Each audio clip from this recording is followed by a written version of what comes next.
Hello friends, welcome back to smart দুনিয়া YouTube channel. যেমনটি আপনারা টাইটেল এবং থাম্বনেলে দেখেছেন, এই ভিডিওতে স্পেশাল ডিসকাশন থাকছে আপনাদের হেলথ ডিপার্টমেন্টের আপডেট এবং ওয়েটিং লিস্ট নিয়ে আলোচনা থাকবে। শেষ পর্যন্ত সঙ্গে দেখুন, এই ভিডিওতে অত্যন্ত গুরুত্বপূর্ণ ইনফরমেশন পেতে চলেছেন।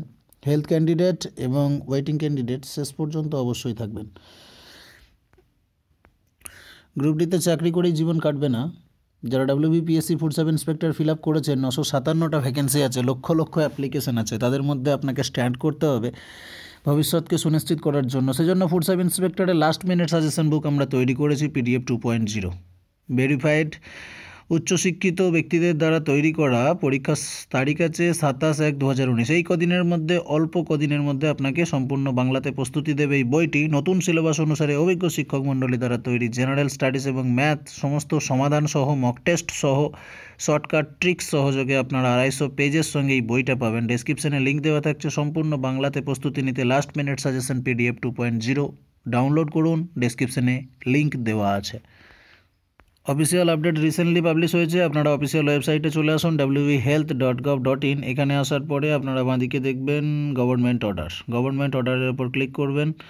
গভর্নমেন্ট অর্ডারের উপর ক্লিক করলে আপনাদের সামনে এরকম একটি পেজ ওপেন হবে। এখান থেকে আপনারা দেখে নেবেন appointment of general duty attendant Malda order, এইটার উপর ক্লিক করুন। এইখানে একটা PDF আমাদের সামনে চলে আসবে। PDFটাকে ডাউনলোড করার পর PDFটাকে ওপেন করবেন। এইখানে দেখে নেবেন কীরকম কী ডিস্ট্রিবিউশন দিয়েছে। অলরেডি অ্যাপয়েন্টমেন্টের খুব কাছাকাছি আপনারা চলে এসেছেন। ওয়েটিংদের জন্য থাকছে খুব ভালো খবর, আপনাদেরও অ্যাপয়েন্টমেন্ট হবে।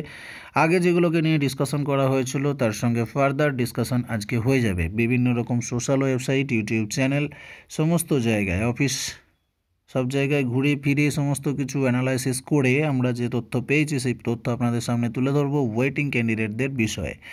এখানে বলছে government of West Bengal, office of the chief medical officer of health, Malda জেলার জন্য স্পেশাল 18/1/2019 অর্ডার। এটা নোটিফিকেশন নাম্বার দেখবেন 126 আছে। As per recommendation of the West Bengal group D recruitment board and in pursuance of memo number এত ডেট এত issued by the director of Health Services, West Bengal, the following candidates are hereby appointed temporarily as GDA, General Duty Attendant, in the pay band scale 4,900 থেকে 16,200, pay band 1 with grade pay 1,700 টাকা under WBS ROAP rules 2009 plus usual allowances as admissible under government orders issued from time to time and posted at the hospital institution mentioned against their names as per Annexure 1 page 1 থেকে 24 until further orders। Friends, এখানে একটা জিনিস লেখা আছে appointed temporarily. এটাকে নিয়ে ঘাবড়াবেন না, কিচ্ছু চিন্তাভাবনার কোনো দরকার নেই। আপনাদের যেটা থাকছে স্কেল 4,900 থেকে 16,200, পেমেন্ট 1 অনুযায়ী 1,700 টাকা থাকছে আপনাদের গ্রেড পে, এবং ইউজুয়াল অ্যালাউন্সেস যেগুলো থাকছে সেগুলো সমস্ত এর সঙ্গে প্লাস হবে। কোনো রকম ঝোট ঝামেলা নেই। 16,010 টাকা বেতন আপনারা ঘরে তুলবেন বলেছি। 16,010 টাকা বেতন আপনারা ঘরে তুলবেন, কোনো রকম চিন্তা করবেন না। পার্মানেন্ট 60 বছর চাকরি করবেন, পরে 65ও হতে পারে। যা কিছু সরকারি সুযোগ সুবিধা আছে সবই পাবেন। টেম্পোরারি এসব ভেবে কোনো রকম দুশ্চিন্তা করার কোনো রকম দরকার নেই। যেটা বলতে চাইছি সেটা হচ্ছে the appointments are made against existing vacancies. অবশ্যই বুঝতে পারছেন বিষয়টা কী বলছে। They have been declare medically fit, এটাও আপনাদেরকে মাথায় রাখতে হবে। The appointments are made pending verification of antecedents, যেটা হচ্ছে PVR। ভালো করে বলে দিতে চাইবো, এক্সিস্টিং ভ্যাকেন্সি অনুযায়ী অ্যাপয়েন্টমেন্টগুলো হবে। মেডিকেলি ফিট অর্থাৎ মেডিকেল আপনাদের করে ফেলেছেন অলরেডি মালদার ক্যান্ডিডেটরা, তাদের ক্ষেত্রে কিন্তু বলে দিচ্ছে মেডিকেলি ফিটদের ক্ষেত্রে কিন্তু অ্যাপয়েন্টমেন্ট দেওয়া হবে। PVRটা কিন্তু থাকছে পেন্ডিং, ভালো করে লক্ষ্য করুন, পেন্ডিং থাকছে। In case of any adverse report from police authority of the appointments will be terminated forthwith. যদি পরে কোনো রকম সমস্যা বেরোয় পুলিশের তরফ থেকে, আপনাদের অ্যাপয়েন্টমেন্ট টার্মিনেটও করা হতে পারে। সেই শর্ত সাপেক্ষে আপনাদেরকে জয়েন করিয়ে দেওয়া হবে। They are liable to be transferred anywhere within West Bengal in the interest of public service. Public সার্ভিসের ইন্টারেস্টে যে কোনো সময় আপনাদেরকে কিন্তু ট্রান্সফার করা হতে পারে, তার জন্য আপনারা বাধ্য থাকবেন। পশ্চিমবঙ্গের যে কোনো জায়গায় আপনাদেরকে ট্রান্সফার করা হতে পারে, এতে কিন্তু আপনাদের ভেঙে পড়ার কিছু নেই। ট্রান্সফারের রুল সরকারিভাবে যেরকম হয়ে থাকে সব জয়েনিংয়ের ক্ষেত্রে একই হয়ে থাকে, আপনাদের ক্ষেত্রেও তাই। ভুল দেখলে করতে পারে ট্রান্সফার, করতে পারে ফেলতে পারে বিপদে, কিন্তু চাকরি করতে গিয়ে অন্যায় কাজ করবেননি বা কেন। আর আপনারা নিজস্ব ট্রান্সফারেরও তো অনেকে চিন্তাভাবনা করেন, সেগুলোও কিন্তু থাকছে যেভাবে আমরা পূর্ব ভিডিওতে আলোচনা করেছি সেইভাবে। All the service conditions of group D category of stuffs will be applicable as per WBS rules and subsequent orders at amendments issued from time to time, যেগুলো ডাব্লিউবিএসসি এর রুলস আছে সেইগুলো অনুযায়ী হবে আপনাদের স্টাফ ক্যাটাগরি হ্যানা ত্যানা ব্যাপারগুলো। এইগুলো দীর্ঘদিন ধরে একই নিয়ম চলে আসছে, কখনো কখনো আপডেট হচ্ছে, সেই রুলসগুলি ওরা ফলো করবে। ডাব্লিউবিএসসি এর যে রুলসটা আছে এগুলো নিয়ে চিন্তাভাবনার কিছু নেই। The incumbent conquered should join within 30 days from the issue of this order, otherwise his her appointment order will be treated as cancelled without any further correspondence। 30 দিনের মধ্যে জয়েন করতে হবে আপনাদেরকে অর্ডার দেওয়ার পর। আমি বলেছিলাম 15 দিন অথবা 30 দিন সময় থাকে অ্যাপয়েন্টমেন্ট লেটার হাতে আসার পর থেকে, মোটামুটি 30 দিন সময় দিচ্ছে। তার মধ্যে যদি আপনি জয়েনিংয়ের কোনো রকম চিন্তাভাবনা না করেন তাহলে কিন্তু কোনো রকম করেসপন্ডেন্স, কোনো রকম নোটিশ ছাড়া আপনাদেরকে ক্যান্সেল করে দেওয়া হতে পারে। No TA DA is admissible for joining করতে যাওয়ার জন্য কোনো ট্রাভেল অ্যালাউন্স, ডিয়ারনেস অ্যালাউন্স আপনাকে দেওয়া হবে না। নিজের টাকায় বাস ভাড়া করে আপনাকে যেতে হবে জয়েন করতে, কোনো রকম চাপ নেই। এগুলো সাধারণ বিষয়, যেগুলো না বলে দিলেই নয়, সেজন্য বলে দিয়েছে, এতে আপনাদের চিন্তা করার কিছু নেই। এইটা হেলথের সঙ্গে জড়িত সমস্ত সরকারি অফিসগুলোতে পশ্চিমবঙ্গে এগুলো ফরওয়ার্ড করা আছে। দেখুন প্রায় 14টা অফিসে কিন্তু ফরওয়ার্ড করা আছে, সুতরাং চাপ নেওয়ার কিছু নেই। প্রত্যেকটা অফিসারের কাছে একই নোটিশ পৌঁছে গিয়েছে। অ্যানেক্সার 1-এ বলে দিচ্ছে সিএমওইচ মালদা অর্ডার নাম্বার এত এত এত, বলছে list of candidates appointed at GDA. General duty অ্যাসিস্ট্যান্টের কীভাবে লিস্ট করেছে একবার দেখে নিন। প্রথমে দিয়েছে সিরিয়াল নাম্বার, তারপর দিয়েছে এইচএফডব্লিউ সিরিয়াল নাম্বার, তারপরে দিয়েছে ডব্লিউটি রোল নাম্বার, তারপরে নাম, তারপরে বাবার নাম, তারপরে ফাইনাল সেকশন ক্যাটাগরি, তারপরে অ্যাড্রেস দিয়েছে, তারপরে প্লেস অফ পোস্টিং দিয়েছে, তারপরে ভাইস দিয়েছে। দেখুন কাকে কোথায় পোস্টিং দিয়েছে, এইগুলো আপনাদেরকে এটাকে ডাউনলোড করে দেখে নিতে হবে। কেশব সরকার, উমাকান্ত সরকার বাবার নাম, তার ঠিকানা হচ্ছে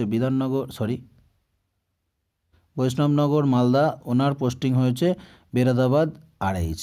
এইভাবে প্রতিটা ক্যান্ডিডেট চেক করবেন আপনাদের কোথায় পোস্টিং হয়েছে। প্রচুর ক্যান্ডিডেট আছে এখানে, কোনো রকমভাবে আপনারা এখানে মিসম্যাচ হবেন না। এখানে সমস্ত ক্যাটাগরি ক্যান্ডিডেট কিন্তু আছে, এমনটা নয় যে শুধু ওবিসি বা শুধু জেনারেল কাস্টের পোস্টিং হয়েছে, সবাইয়ের কিন্তু পোস্টিং হয়েছে এবং দেখিয়ে দেওয়া আছে টোটাল ঠিকানা সহ যোগে কোথায় আপনাদের পোস্টিং হচ্ছে, আর নিজের বাড়ির ঠিকানাটাও দিয়ে আসবে। প্রতিটা ক্যান্ডিডেট এখান থেকে মিলিয়ে নেবেন, এটাকে চেক করে নেবেন। আর এই ভিডিওটা শুধুমাত্র মালদা ডিস্ট্রিক্টের ক্যান্ডিডেটদের জন্য নয়, এখান থেকে আপনারা আইডিয়া পাচ্ছেন বাদ বাকিদের জন্য কী হতে চলেছে, বুঝতে পারছেন। বাদ বাকি সমস্ত ক্যান্ডিডেটদের ক্ষেত্রে কিন্তু 19-20 একই জিনিস হবে। যদিও প্রথমে বললাম যে হেলথ ক্যান্ডিডেটরা ভিডিওটা দেখুন, সবাই ভিডিওটা দেখুন, কারণ এখান থেকে সমস্ত ব্যাপারটাই আপনারা আপডেট পাবেন। বিকজ আপনারা জানেন একই প্রশ্নে আপনারা সবাই পরীক্ষা দিয়েছেন একই সাথে, সব বাইয়ের 19-20 একই রকমভাবে প্রসেস হচ্ছে আর একই রকমভাবে ফিউচারে জয়েনিংও হবে। সো আপনাদেরকে এই জিনিসটা মাথায় রাখতে হবে। এখানে লিস্ট অনুযায়ী আপনারা দেখতে পাচ্ছেন অনেকগুলো পেজ আছে, 27খানা পেজ আছে। অলরেডি আমি 14 নম্বর পেজে একটু ফরফর করে উপর দিকে তুলে দিই, দেখব কতগুলো লিস্ট কিন্তু প্রকাশ করেছে। এইখানে দেখুন লিস্টের মোটামুটি শেষ ধাপে যদি আমরা এসে পৌঁছাতে পারি, এখানে ক্যান্ডিডেট হচ্ছে 359 পোস্টিং কিন্তু মানে 359 জন ক্যান্ডিডেটের লিস্ট কিন্তু দিয়ে দিয়েছে কোথায় পোস্টিং হচ্ছে। তারপরে কি বলছে, পুলিশ ভেরিফিকেশন রোলের ফর্মটা কীভাবে ফিল করবেন অলরেডি আমি আপনাদেরকে দেখিয়ে দিয়েছি। এটা কিন্তু শর্ত সাপেক্ষে থাকছে, আপনাদেরকে জয়েনিং করার পরও পুলিশ ভেরিফিকেশন জমা দিতে হবে এবং পুলিশ যদি কোনো রকম প্রবলেম পায় আপনাকে কিন্তু টার্মিনেট করতে পারে বা আপনাকে সেটা কিন্তু ওভারকাম করতে হবে। এরপর আমরা আলোচনা করব ওয়েটিং লিস্ট বিষয়ে। সর্বপ্রথম যদি আমরা স্মার্ট দুনিয়ায় চলে আসি এবং সেখান থেকে এসে যদি কমিউনিটি ট্যাবে চলে আসি, এখানে দেখতে পাবো আমাদের একটা ভোট দেওয়ার ছিল 3 দিন আগে, 900টা ভোট এখানে পড়েছে। এইখান থেকেই টোটালটা ক্লিয়ার নয়, কালেকশন করেছি ইনফরমেশনটা প্রচুর জায়গা থেকে। মোটামুটি এখান থেকে আপনারা একটা আইডিয়া পাবেন যে ফার্স্ট ওয়েটিং ক্যান্ডিডেট হিসেবে ভোট দিয়েছে 24%, সেকেন্ড ওয়েটিং ক্যান্ডিডেট হিসেবে ভোট দিয়েছে 60% এবং ইন্টারভিউ ভালো হয়েছিল বাট নট সিলেক্টেড হিসেবে ভোট দিয়েছে 16%। 900 ক্যান্ডিডেটের মধ্যে এখানে প্রত্যেকটা ক্যান্ডিডেটের একটা কমেন্ট আছে, কমেন্টে একটা করে প্রশ্ন আছে, সমস্ত প্রশ্নের উত্তর হয়তো বা এখান থেকেই কিছুটা আপনাদের ক্লিয়ার হয়ে যাবে। শুধুমাত্র এই একটা ভোটের উপর বা একটা পোলের উপর ডিপেন্ড করে না, যতগুলো সোশ্যাল সাইট আছে WBGTRP সংক্রান্ত যত ক্যান্ডিডেট আছে সমস্ত প্রকার যে আপডেট আমি আজ পর্যন্ত সংগ্রহ করতে পেরেছি তাদের বেসিসে এই কথা বলা যেতে পারে যে ফ্রেন্ডস ক্যান্ডিডেট ওয়েটিংয়ে খুব বেশি সংখ্যক কিন্তু নেই। একটা খবর কিন্তু বেরিয়ে এসেছিল, হাইকমান্ড নাকি 4000 জনকে ওয়েটিংয়ে পাঠিয়ে দেওয়ার কথা বলেছিল। 4000 জন মেনশন করে দেয়নি, তিনি এরকম বলেছিলেন যে কটা ক্যান্ডিডেট ইন্টারভিউ কোয়ালিফাই করেছে সবাইকে পাস করিয়ে দাও, ওয়েটিংয়ে পাঠিয়ে দাও, এরকম একটা ব্যাপার হয়েছিল। তবে আপনাদেরকে মাথায় রাখতে হবে ইসি এক্সামটেড ক্যাটাগরি যেটাকে নিয়ে কোর্ট কেস হয়েছিল তাদের কিন্তু দ্বিতীয়বার কাট অফ কমানোর পরেও উপযুক্ত প্রার্থী পাওয়া যায়নি, সেই ক্ষেত্রে কিন্তু তাদের পদ ভরাট করা যায়নি। এখানে আপনাদের চিন্তাভাবনা চলছে যে উল্টোপাল্টা কিছু হবে নাকি, মানে ইললিগ্যাল কিছু। অস্বচ্ছ রিক্রুটমেন্ট হবে নাকি, সেক্ষেত্রে আমি বলবো আজ পর্যন্ত রিটেনে যে প্রবলেম হয়ে গিয়েছিল সেখানে তো পুরোপুরি একটা দৃষ্টান্তমূলক প্রবলেম হয়ে গিয়েছিল। তারপর থেকে লক্ষ্য করবেন অতনু রাহাবাবু যিনি পূর্ববর্তী চেয়ারম্যান ছিলেন গ্রুপ ডির, তিনি কিন্তু লাস্ট কয়েকটা দিন রিটায়ারমেন্টের আগে কোনো রকম খারাপ কাজ করতে দেননি, সমস্ত একদম লিগ্যালভাবে স্বচ্ছভাবে কিন্তু রিক্রুটমেন্ট প্রসেসটা চালিয়ে গিয়েছিলেন। বর্তমানে যিনি আছেন অশোকবাবু ভারপ্রাপ্ত চেয়ারম্যান, উনিও কিন্তু লাস্ট 3.5 মাস ওনার আর বাকি আছে, সেক্ষেত্রে কিন্তু উনিও কোনো রকমভাবে জালিয়াতি বরদাস্ত করছেন না। তো সুতরাং আপনারা আশা করতে পারেন, এটা আপনাদের জন্য ভালো খবর যে এখানে কিন্তু কোনো রকম ডুপ্লিসিটি হওয়ার সম্ভাবনা খুবই কম। আজ পর্যন্ত যেগুলো হয়েছে স্বচ্ছভাবে নিয়োগ রিক্রুটমেন্ট এখনও পর্যন্ত হয়েছে, এবং এই কটা দিন 3.5 মাসে উনি কোনো রকম উল্টোপাল্টা করতে দেবেন না, সেক্ষেত্রে সার্ভিস রেকর্ডটা খারাপ হয়ে যাবে। তো এই বাদবাকি রিক্রুটমেন্টটাও কিন্তু খুব স্বচ্ছভাবেই হবে। স্বচ্ছভাবে হওয়ার জন্য এটা ভেবে রাখুন যে ওয়েটিং ক্যান্ডিডেটদের, যেটা আমি বলেছিলাম আশপাশ, আপনারা যদি শুধুমাত্র হেলথের যদি দেখেন, হেলথে 3772টা ক্যান্ডিডেট আছে, সেক্ষেত্রেই মোটামুটি 20% মতো অ্যাবসেন্ট পাওয়া যাচ্ছে। এখানেই মোটামুটি আপনারা দেখে নেবেন যে 700-র কাছাকাছি ক্যান্ডিডেট কিন্তু থাকছে অ্যাবসেন্ট, এবং 3700 আরও অনেক ক্যান্ডিডেট আছে। টোটাল যদি আমরা দেখি মোটামুটি 1000+ ক্যান্ডিডেট থেকে যাচ্ছে, কিন্তু ফ্রেন্ডস পদ কিন্তু পুরোপুরি ফাঁকা থেকে যাচ্ছে। তারপরে একটা ঝামেলা আছে 578 জনের। 578 জনকে কীভাবে নেবে সেটা বলা মুশকিল, তবে মোটামুটিভাবে ভেবে রাখুন 1200-র আশপাশ ক্যান্ডিডেট, এটা একদম ফাইনাল খবর। 1200 আশপাশ ক্যান্ডিডেট কিন্তু ওয়েটিং থেকে চাকরি পাবেন, এতগুলো ভ্যাকেন্সি কিন্তু তৈরি হতে চলেছে। So first waiting, second waiting যারা আছেন অবশ্যই মোটামুটি চাকরি পেয়ে যাওয়ার সম্ভাবনা আছে। এই ক্ষেত্রে একটা জিনিস আপনাদেরকে মেনশন করে দিতে হবে, যেটা হচ্ছে যে ওয়েটিংয়ে SC ST ক্যান্ডিডেট কিন্তু খুব কম আছে, ওয়েটিংয়ে SC ST ক্যান্ডিডেট প্রচুর আছে, জেনারেলদের ওয়েটিং ক্যান্ডিডেট খুব কম আছে। সুতরাং যারা জেনারেল কাস্টের ক্যান্ডিডেট ওয়েটিংয়ে আছেন, তারা ভেবে রাখুন 100% আপনারা চাকরি পাচ্ছেন। এটা পুরো অ্যানালাইসিস করে বলা হচ্ছে, জেনারেলে যারা ওয়েটিং আছেন তারা 100% চাকরি পাওয়ার সম্ভাবনা রয়েছে। 99.999% শিওর থাকুন আপনারা প্রত্যেকেই চাকরি পাচ্ছেন। SC STদের ক্ষেত্রেও 98% সম্ভাবনা আছে, যতগুলো ওয়েটিং আছেন প্রত্যেকেই চাকরি পেয়ে যাবেন।